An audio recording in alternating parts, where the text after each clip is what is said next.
Okay, now, when the race ends, give me what the game plan is supposed to be on NBC. Sure. I'm assuming you're supposed to be off the air at the top of the hour.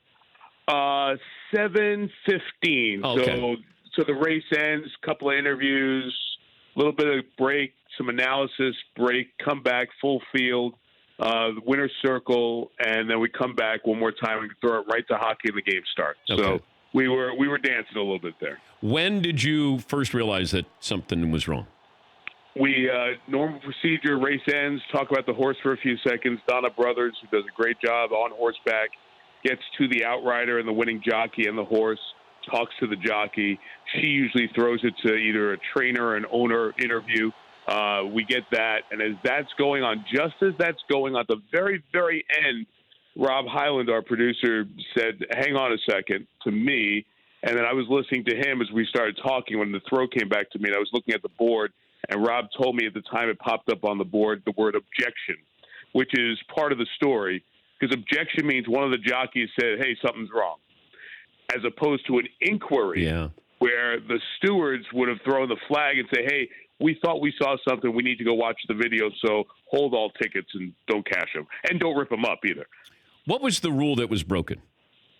Essentially, the horse impeded the path of the other horses by what I've used for people who don't follow all that often. I don't pretend to be an expert, but I sit next to them on TV. So if it's a 5-lane highway of traffic and the 7-horse maximum security was in the left lane, he just slammed on over to the middle lane and interfered the progress of the others in the way. And sometimes that happens and there's a crash.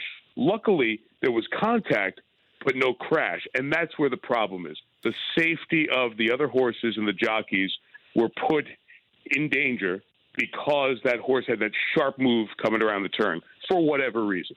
That was the problem. Did your analyst agree that was it a consensus that this was the right call? Well, I'm going to answer in the longer form to help understand this. Why did it take 20 minutes? Jerry Bailey and Randy Moss, who have been doing this for a long time and are phenomenal at this, they at first said, I don't see much there because we were just looking at the 7 and then the 20, the horse that won. So go back to that analogy of the 5 lanes on the highway. The 20 is like in the 4th lane. So the 20 doesn't get bumped or touched at all, just jostled a hair, and his path continues on. So the 7 didn't impact the 20. So we were looking at that at first and then go, wait a minute.